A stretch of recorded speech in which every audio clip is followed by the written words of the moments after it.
آپ نے یہ سوال کیا کہ حضور علیہ السلام کے متعلق علم غیب کا عقیدہ رکھنا علماء دیوبند کے نزدیک شرک ہے۔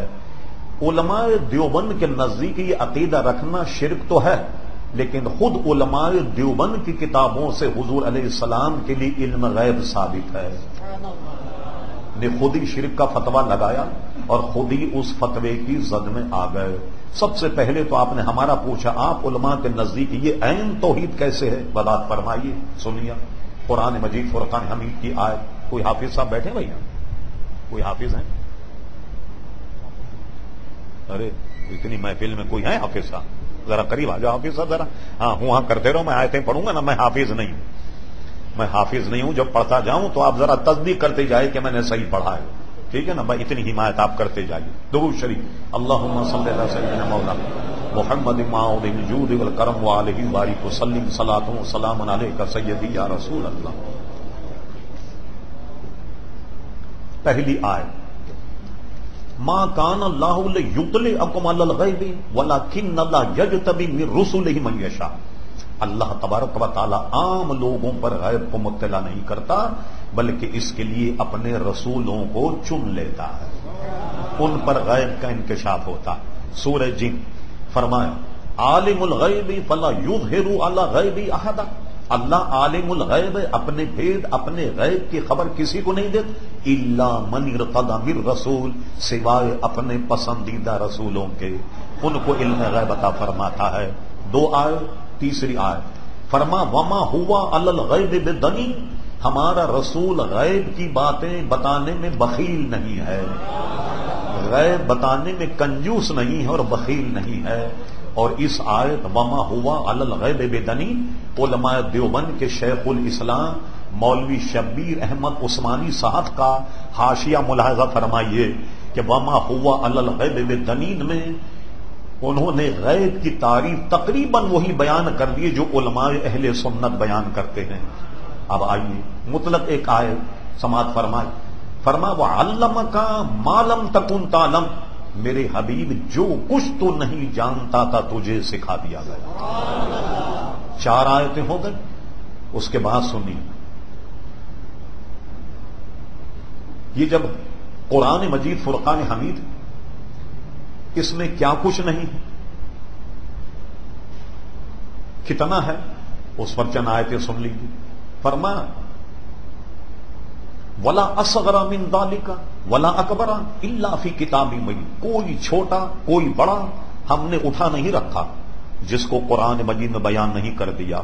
اور یہ آیت ایک جگہ یوں بھی آئی، ولا اصغر من ذلک ولا اکبر الا فی کتاب مبین، کوئی چھوٹا کوئی بڑا ایسا نہیں کہ جس کو ہم نے قرآن میں بیان نہ کر دیا۔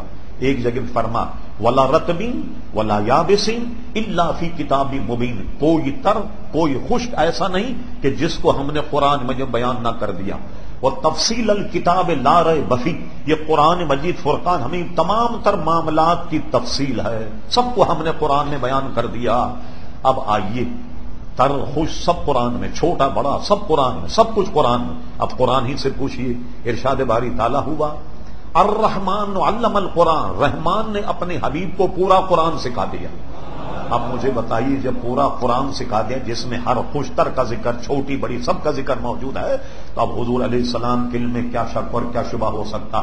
اس لیے ہمارے علماء یہ فرماتے ہیں کہ اللہ تبارک و تعالیٰ کی عطا سے، بالذات نہیں، اللہ تبارک و تعالیٰ کی عطا سے جمیع ما کان وما یکون، جو کچھ ہو چکا جو ہونے والا، اللہ تبارک و تعالیٰ نے سب کچھ اپنے پیارے حبیب علیہ السلام کو عطا فرما دیا، سب کچھ عطا فرما دیا۔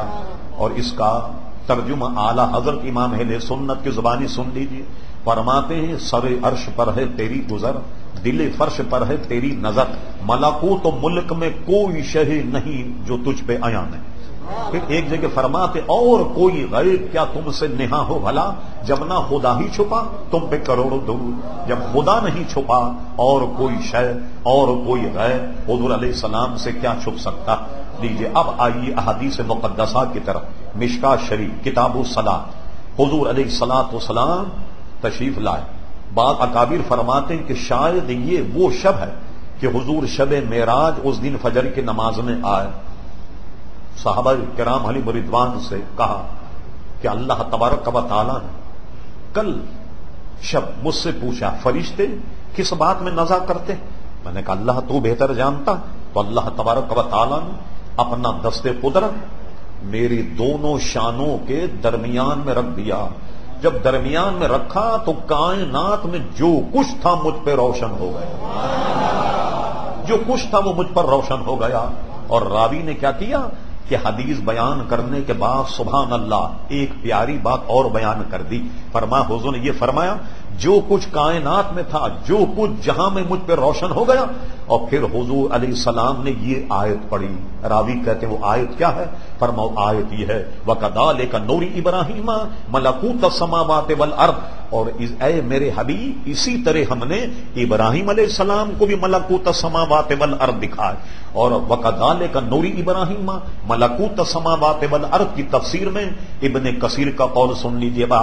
چونکہ اہل حدیث دیوبندی حضرات غیر مقلد ابن کثیر کو اپنا امام مانتے.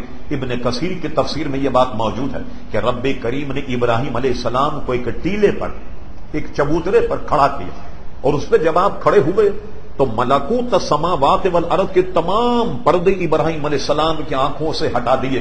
اور ابراہیم علیہ السلام نے جو کچھ کائنات میں تھا سب کچھ ان پر روشن ہو گیا. تو حضور علیہ الصلوۃ والسلام پر تو سب کچھ روشن ہو گیا. اب آپ بتائیے کہ کیا کمی ہے؟ اب آئیے دوسری طرف یہ کہتے ہیں علم غیب کے متعلق کتاب موجود ہے میرے پاس, کہیں جانے کی ضرورت نہیں ہوگی. سمجھے؟ سنیے براہین قاطعہ مطبوع رحیمیہ کتب خانہ دیوبند صفحہ نمبر 51-52 ملاحظہ فرمائی. کہتے ہیں کہ شیطان ملک الموت کو یہ علم نص سے ثابت. حضور علیہ السلام کے لیے کون سے نصیحت ہے؟ تمام تر نصوص کو رد کر کے کوئی شرک ثابت کرتا. کہتے ہیں قرآن مجید میں کہ شیاطین تمہیں وہاں سے دیکھتے ہیں جہاں سے تم نہیں دیکھ پاتے, اور ملک الموت سارے جہاں کو دیکھ رہے ہیں. ایک وقت میں کتنوں کی روح قبض کرتے ہیں. تو دیوبالی خلیل احمد امبیڈکر صاحب کی کتاب کہتے ہیں ان کا یہ علم تو قرآن سے ثابت ہے شیطان ملک الموت کا, مگر حضور کے علم کے لیے قرآن میں کوئی آیت نہیں ہے. یہ دیکھ لیا, کتاب موجود ہے, جس کا جی چاہے ملاحظہ فرمائیں. پھر اس کے بعد صفحہ نمبر 52 پہ کہتے ہیں شیخ محقق روایت کرتے ہیں یہ ان پر جھوٹ منسوب کیا کہ حضور فرماتے مجھے تو دیوار کے پیچھے کا بھی علم نہیں. لیجیے اس کی دلیل کیا ہے. حضور علیہ السلام کے پاس کوئی صاحب ملنے آئے, انہوں نے دروازہ کھٹکھٹایا, کوئی اشارہ دیا, حضور نے فرمایا کون؟ انہوں نے کہا میں. حضور نے کہا میں کون؟ میں کا نام بتاؤ. انہوں نے اپنا نام بتایا. حضور نے دروازہ کھول دیا. کہتے دیکھا حضور کو تو پتہ ہی نہیں کہ دیوار کے پیچھے کیا, دروازے کے پیچھے کیا. فرمایا میں کون؟ میں کا نام بتاؤ.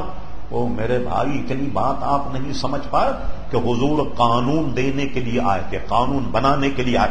فرمایا میرے غلاموں سنو میں تمہیں یہ قانون بتاتا ہوں, جو تمہارے گھر آئے دروازہ کھٹکھٹائے گھنٹی دے وہ پوچھو تم کہ کون, وہ کہے میں, کبھی دروازہ مت کھولنا, پوچھو میں نہیں, میں کا نام بتاؤ کون ہے. اب جب میں کا نام بتا پتہ لگ جائے گا آپ کا کوئی رشتہ دار ہے, عزیز دوست ہے. میرے غلاموں میں تو جانتا ہوں مگر تم نہیں جانو گے. ہو سکتا کوئی ڈکیت آ جائے, کوئی ڈاکو آ جائے, کوئی اچھکا آ جائے, کوئی جناب غنڈا آ جائے اور تم دروازہ کھول دو. اس لیے پہلے پوچھو کہ تمہارا نام کیا اور اس کے بعد میں دروازہ کھولنا. تو آپ نے دیکھا اس سے یہ دلیل نکال حضور علیہ السلام دیوار کے پیچھے جو ہے وہ بھی نہیں جانتے تھے. حضور کا ارشاد میں وہ دیکھتا ہوں جو تم نہیں دیکھتے, میں وہ سنتا ہوں جو تم نہیں سنتے. اللہ اکبر. یہ تو مختصر بات ہے. اور انہوں نے یہ تک اعتراف کر لیا کہ شیطان کا علم نبی علیہ السلام سے زیادہ, ملک الموت کا علم نبی علیہ السلام سے زیادہ, یہ ان کی کتابوں میں عزیزان گرامی موجود ہے. اور اس قسم کے کوئی اور اعتراض فوراً چٹھی لکھیے یہ اعتراض اور مجھ سے آپ جواب لیجئے گا. تو ہم نے تو یہ کہا جیسا کہ آپ نے الزام لگایا اور کہا کہ آپ علماء اہل سنت کے نزدیک یہ عین توحید ہے. کیسے توحید ہے؟ یہ جو آیتیں ہم نے پڑھی ہیں کیا اس کا انکار کرو گے توحید باقی رہے گی تمہاری؟ قرآن مجید فرقان حمید کا انکار کر کے دائرہ اسلام سے خارج ہو جاؤ گے یا نہیں؟ یہ تو میں نے 6-7 آیتیں بطور تبرک پڑھی, ورنہ بے شمار الکلمۃ العلیہ صد الافاضل بد المماثل مفتی نعیم الدین مراد آبادی رحمۃ اللہ علیہ کا رسالہ, بے شمار دلائل وہاں ملاحظہ فرمائی. حکیم الامت مفتی احمد یار خان رحمۃ اللہ علیہ جال حق پہلا حصہ وہ آپ ملاحظہ فرمائیں.